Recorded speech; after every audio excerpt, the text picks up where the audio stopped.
Hello दोस्तों, मैं प्रदीप यादव स्वागत करता हूं अपने यूट्यूब चैनल एग्जाम स्टेशन पे।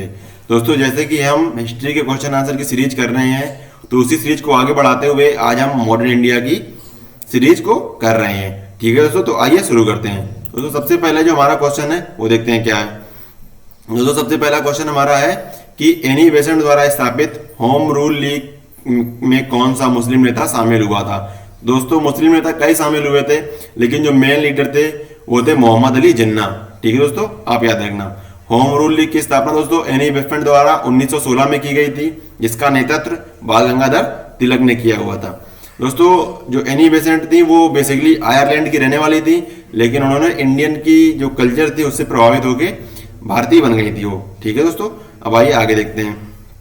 आगे दोस्तों, किसने कहा था कि 1857 का विद्रोह ना तो पहला, ना ही राष्ट्रीय और ना ही स्वतंत्रता का युद्ध है। दोस्तों, ये उस टाइम के एक हिस्टोरियन और प्रोफेसर हुआ करते थे। इनका नाम था आरसी मजूमदार। ठीक है दोस्तों, अब आइए आगे देखते हैं। वबाई आंदोलन के नेता कौन थे। तो दोस्तों, इंडिया में वबाई आंदोलन हुआ था, उसके जो प्रमुख नेता और फाउंडर थे उसके जो थे वो थे सर सैयद अहमद खान। दोस्तों, वबाई आंदोलन जो था वो सऊदी अरब से शुरू हुआ था, जो वबाई लोगों के नाम पे था, क्योंकि सऊदी अरब की जो जनसंख्या थी उस टाइम उसमें 92% लोग वबाई जाति के थे, इसलिए उस आंदोलन का नाम वबाई आंदोलन पड़ा था। दोस्तों, इस जो आंदोलन था इसका स्वभाव बहुत ही कट्टरता का था। ठीक है दोस्तों, बहुत ही ज्यादा कट्टरता का था, और इसकी जो इंडिया में शुरुआत हुई थी वो 1930 में हुई थी, लेकिन जो ये पूर्ण रूप से उग्र हुआ था ये 1857 के विद्रोह में उग्र हुआ था। ठीक है दोस्तों, तो अब आइए आगे देखते हैं। भारत में साइमन कमीशन के विरोध का कारण क्या था। तो दोस्तों, भारत में साइमन कमीशन आया था 1927 में। ठीक है दोस्तों, तो उसका जो विरोध इंडियंस ने किया था उसका मेन कारण क्या था।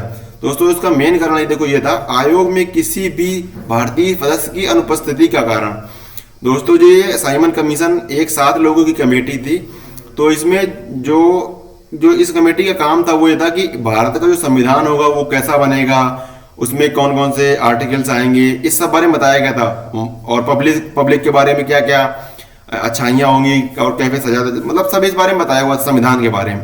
तो लेकिन देखो, भारतीय लोगों का संविधान बन रहा था, लेकिन जो संविधान की कमेटी थी उसमें एक भी इंडियन शामिल नहीं था, तो इसलिए उन्होंने इसका विरोध किया था, मतलब किसी भी भारतीय की अनुपस्थिति होना। ठीक है, अब आइए आगे देखते हैं। दोस्तों, अलीगढ़ आंदोलन के संस्थापक कौन थे। दोस्तों, अलीगढ़ के जो उस टाइम में ज्यादा केस हुए थे, अगर कभी भी पेपर में आए कि जो स्वतंत्रता संग्राम के केस हुए थे, जो उसके मेन लीडर थे वो सर सैयद अहमद खान थे। ठीक है दोस्तों, आप इसको याद रखना। अगर कभी भी पेपर में कोई क्वेश्चन आए अलीगढ़ के बारे में, तो उसके जो मेन लीडर थे तो दोस्तों वो सर सैयद अहमद खान ही थे। अगर आपको ना आए कि कौन सही है तो आप सर सैयद अहमद खान पे टिक कर सकते हैं, आपका क्वेश्चन 80% सही होने की चांस रहेंगे। लेकिन अगर अलीगढ़ आंदोलन की बात हो तो उसके कौन है, सर सैयद अहमद खान। दोस्तों, अलीगढ़ आंदोलन जो शुरू हुआ था वो 1857 में शुरू हुआ था, और ये आंदोलन था, इसका जो मेन पर्पज था वो मुस्लिमों को शिक्षित करना था, उनको शिक्षित करना, जो उनकी दुर्दशा थी वो बहुत ज्यादा खराब थी तो उनको सही करना, ये इस आंदोलन का मेन लक्ष्य था। ठीक है दोस्तों, अब आइए आगे देखते हैं। किस लड़ाई ने भारत में अंग्रेजों के पूर्ण नियंत्रण का फैसला किया। दोस्तों, ऐसी कौन सी लड़ाई हुई थी जिसके बाद अंग्रेजों ने इंडिया पे पूरी तरीके से कब्जा कर लिया था। ठीक है, तो दोस्तों वो कौन थी, बैटल ऑफ बक्सर। दोस्तों, ये कब हुई थी बैटल ऑफ बक्सर, 1764 में, हेक्टर मुनरो और मीर कासिम के बीच। और दोस्तों, मीर कासिम कौन था, जिसने बैटल ऑफ प्लासी में ब्रिटिशर से षड्यंत्र रच लिया था, मतलब उनकी तरफ ब्रिब ले ली थी, घूस ले ली थी उनसे, और इसने सिराजुद्दौला जी को हरा दिया था। ठीक है, जबकि सिराजुद्दौला की 50,000 सेना थी और अंग्रेजों की 3,000 सेना थी, और बुरी तरीके से हार गई थी। ठीक है दोस्तों, तो जब दूसरी लड़ाई हुई थी बंगाल की, बैटल ऑफ बक्सर 1764 में, उसके बाद अंग्रेजों ने इंडिया पे पूरी तरह कब्जा कर लिया था। ठीक है, अब आइए आगे देखते हैं। दोस्तों, आनंद मठ उपन्यास किसने लिखा है। तो दोस्तों, आनंद मठ उपन्यास है वो किसने लिखा है, तो दोस्तों पता होगा, बहुत ही इंपॉर्टेंट क्वेश्चन है, बंकिम चंद्र चटर्जी जी ने लिखा हुआ है। दोस्तों, जो भारत का राष्ट्रीय गीत है, राष्ट्रीय गीत कौन सा है दोस्तों, वंदे मातरम, वो इसी उपन्यास से लिया गया। ठीक है दोस्तों, जो ये है अपना वंदे मातरम राष्ट्रीय गीत, ये आनंद मठ नामक उपन्यास से लिया गया। ये भी क्वेश्चन बहुत बार आया हुआ है। अब आइए आगे देखते हैं दोस्तों। बिहार के किस क्षेत्र में 1857 के विद्रोह का नेतृत्व कुंवर सिंह ने किया था। दोस्तों बिहार में एक जगदीशपुर नाम का उस टाइम कस्बा था, सिटी थी, उस वहां पे जो एक विद्रोह हुआ था 1857 में, जो वहां के जो मेन लीडर थे, जब 1857 का विद्रोह हुआ तो वो तो पूरे इंडिया में फैल गया था। लेकिन जो पर्टिकुलर यहाँ पे देखो बिहार की बात की जा रही है, जगदीशपुर की, तो जो वहां के लीडर थे वो कौन थे? कुंवर सिंह। ठीक है दोस्तों, कुंवर सिंह उस टाइम के एक मिलिट्री कमांडर हुआ करते थे। ठीक है दोस्तों, ये कौन थे? एक मिलिट्री कमांडर। तो इसको आप याद रखना, ये जगदीशपुर में हुआ था। ये भी क्वेश्चन आया हुआ है दोस्तों। जितने क्वेश्चन मैंने रखे हुए हैं सारे पास्ट ईयर क्वेश्चन है और पूरी उम्मीद है कि ये आपके अगले पेपर में भी आएंगे। ठीक है, अब आइए आगे देखते हैं। किसने 1929 के ऐतिहासिक लाहौर अधिवेशन की अध्यक्षता की, जिसमें रावी नदी के तट पर पूर्ण स्वराज की मांग की थी?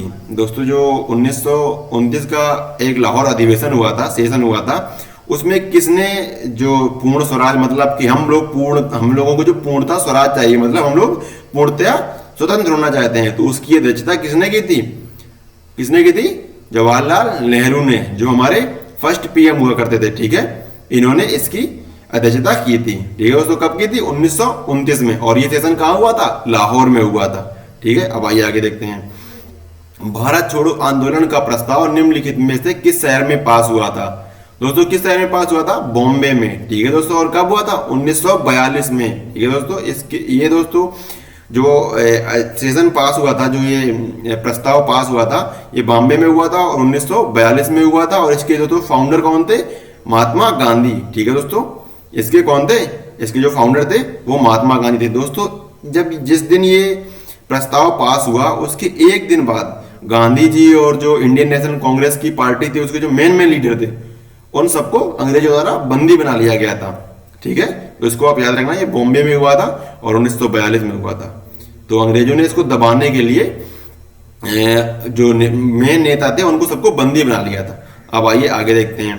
ब्रिटिश सरकार ने भारत सरकार अधिनियम 1919 की समीक्षा के लिए एक भारतीय सर्वदलीय आयोग की नियुक्ति की। इस आयोग को भी कहा जाता है दोस्तों, जो 1919 का एक एक्ट आया था जिसमें भारतीयों के लिए काफी प्रावधान थे कि अब उनके साथ गलत नहीं होगा, उनको खेती में टैक्स कम देना पड़ेगा, इस सब बारे में बताया गया था। उसके बाद जो एक आया था जिसमें बताया गया था कि अब इंडियंस का संविधान बनेगा। दोस्तों जो भारतीय संविधान के बारे में 1919 की एक्ट में बता दिया गया था कि अब भारतीयों का एक अपना संविधान होगा।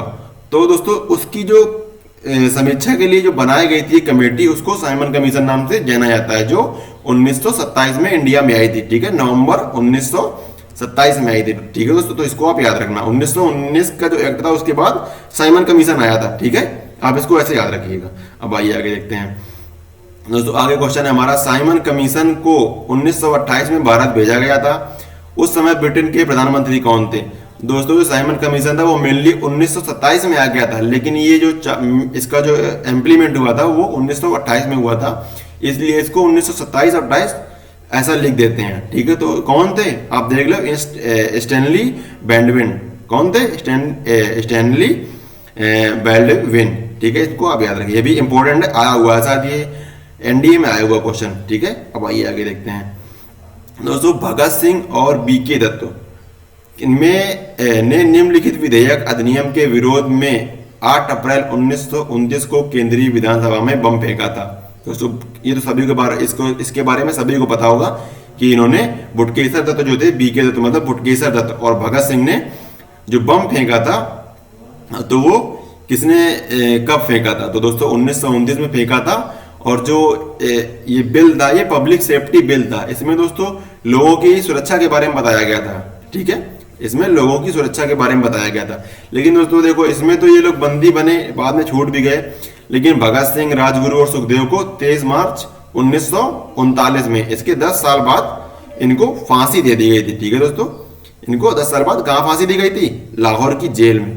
दोस्तों इनको फांसी देनी थी 24 मार्च को, लेकिन अंग्रेजों ने क्या किया कि ऐसा ना हो कि इंडियंस फिर कोई विद्रोह खड़ा कर दें, इसलिए उन्होंने इनको 10-12 घंटे पहले ही फांसी दे दी थी। ठीक है, सुबह बहुत जल्दी कि लोग जान ना पाए, और फांसी देने के बाद इसको घोषित कर दिया कि उनको फांसी दे दी गई।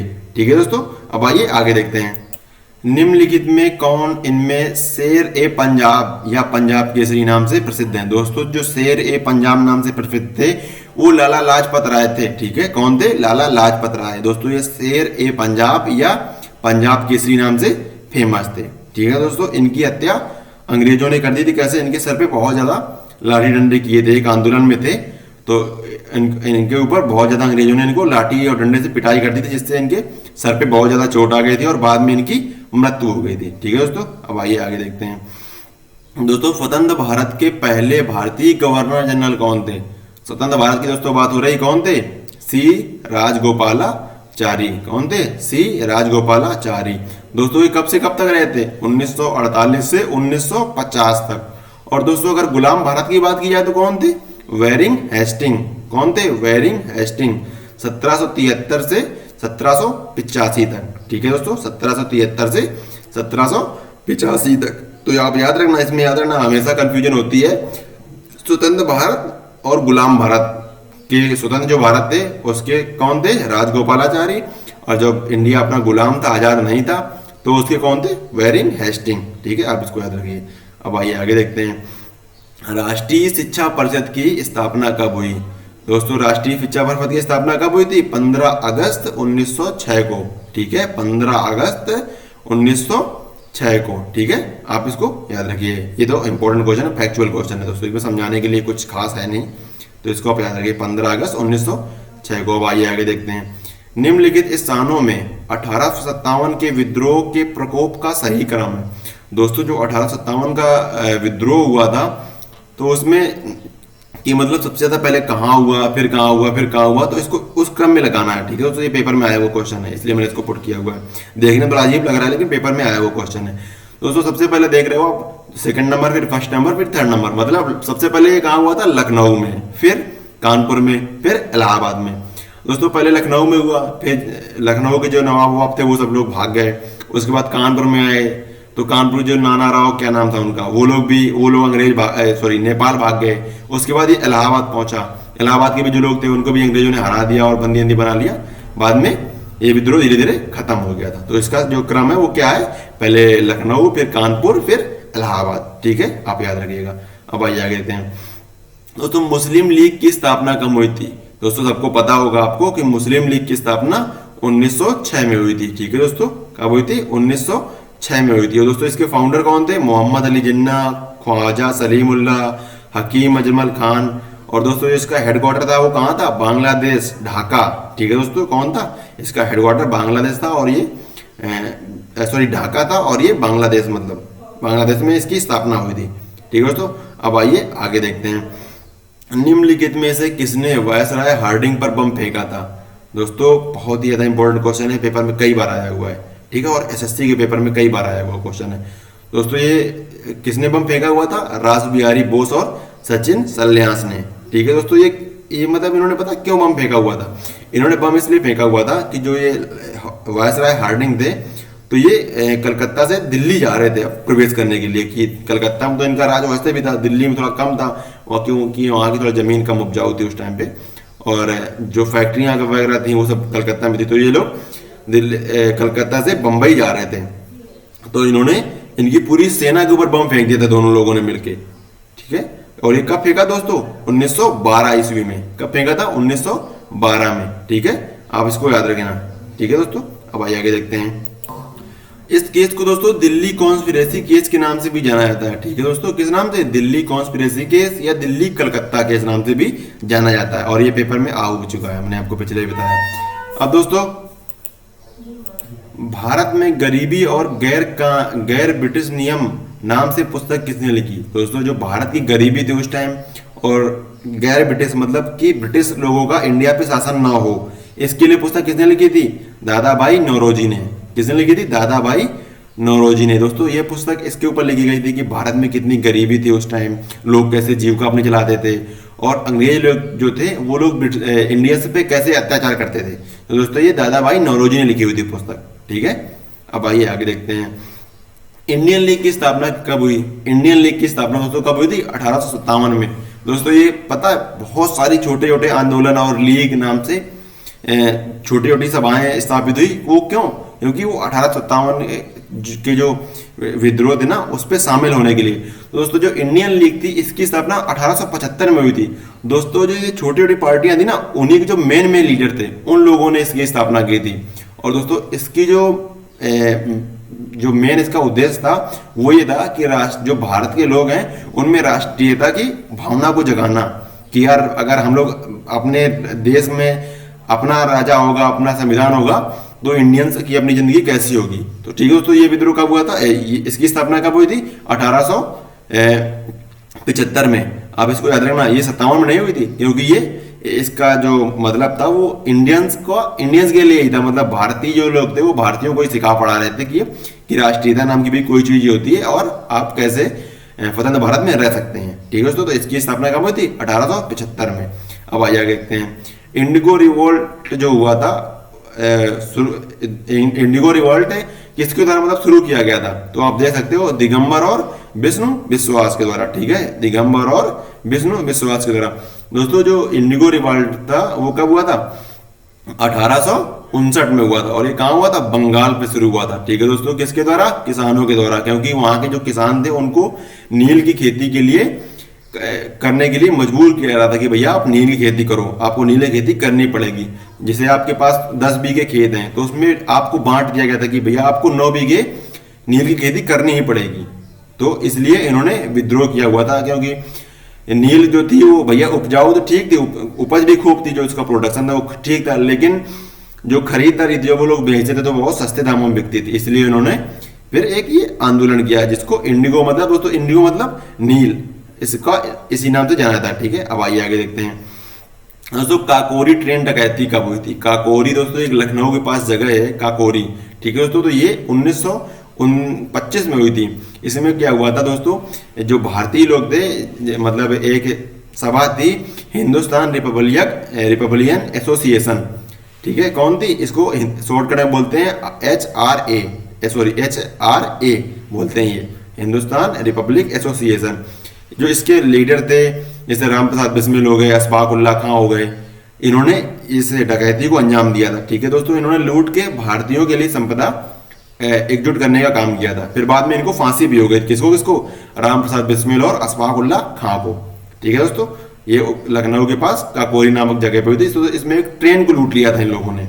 ठीक है, ट्रेन में अंग्रेजों का माल जा रहा था तो उसको इन्होंने लूट लिया था। अब आइए आगे देखते हैं किसके शासनकाल में कलकत्ता, मद्रास और बंबई विश्वविद्यालय की स्थापना हुई थी। दोस्तों जो इनकी स्थापना हुई थी वो किसके शासनकाल में हुई थी, तो एक थे लॉर्ड कैनिन। ठीक है दोस्तों, ये कौन थे, फर्स्ट वाइसरॉय ऑफ इंडिया। दोस्तों ये भारत के पहले वाइसरॉय थे। ठीक है दोस्तों, और ये जो बने थे तो ये कब थे, ये जो दोस्तों अपना 1857 का रिवोल्ट हुआ था ना, ये उस टाइम भी थे। ठीक है, और जो इनकी स्थापना हुई थी वो कब हुई थी, कलकत्ता, मद्रास और बंबई विश्वविद्यालय की स्थापना रिवोल्ट के बाद हुई थी। ठीक है दोस्तों, तो आप इसको याद रखना। और ये जो थे ये अपने पहले वाइसरॉय भी थे। क्वेश्चन हमेशा ये तो आते हैं वाइसरॉय और गवर्नर जनरल पे, मैंने आपको बताया हुआ कि इसके ऊपर आपको बहुत जल्दी वीडियो मिल जाएगी। ठीक है, अब आइए आगे देखते हैं दोस्तों वास्को डी गामा ने भारतीय समुद्री मार्ग की खोज कब की। दोस्तों सबको पता होगा कि कब की थी दोस्तों, 1498 ईस्वी में। कब की थी, 1498 ईस्वी में। ये दोस्तों वास्को डी गामा थे, सबसे पहले कहाँ आए थे मैं आपको ये बता देता हूँ। दोस्तों ये कैलीकट केरल में एक जगह है, आज अभी भी उसी नाम से है। तो दोस्तों ये वहाँ के एक राजा थे जमोरिन। ठीक है, कौन थे, जमोरिन, उनके दरबार में आए थे और इन्होंने बताया कि हम यहाँ से आए, हम ये हैं। तो धीरे धीरे उन्होंने पहले इंडियंस की लैंग्वेज समझी, फिर ये समथिंग 4-5 महीने रहे थे इंडिया में। जब आए तो 4-5 महीने रहे, तो जब जाने लगे तो जो वहाँ के महाराजा साहब थे उन्होंने इनको फ्री में बहुत कुछ दान दे दिया कि जाओ आप ले जाओ। ठीक है, फिर बाद में हमारे यहाँ से आप व्यापार करना। तो उन्होंने मतलब एक वो दे दिया शुरुआत में अपना कि हमारे यहाँ का प्रोडक्ट ऐसा है। तो फिर ये दोस्तों 4-5 महीने रहे, जब वो उतना सामान ले गए, 2-3 अपने जो बेड़े थे उन पे, जहाज थे उन पे सामान ले गए, उतने सामान को बेचने के बाद इनको बहुत तगड़ा प्रॉफिट हुआ। उतनी सामान को बेचने के बाद इनको बहुत तगड़ा प्रॉफिट हुआ था। ठीक है दोस्तों, तो ये फिर बाद में इन्होंने, ये दोस्तों कौन थे, ये पुर्तगाली थे वास्को डी गामा। कौन थे, पुर्तगाली। जो सबसे पहले इंडिया में आए हुए थे वो कौन थे, पुर्तगाली ही थे।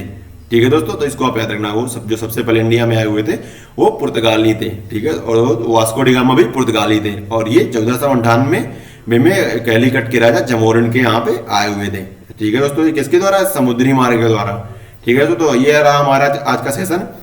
दोस्तों आप कमेंट बॉक्स में अपना फीडबैक दे सकते हैं और शेयर, सब्सक्राइब और लाइक करना बिल्कुल मत भूलिए। Thank you very much for discussion.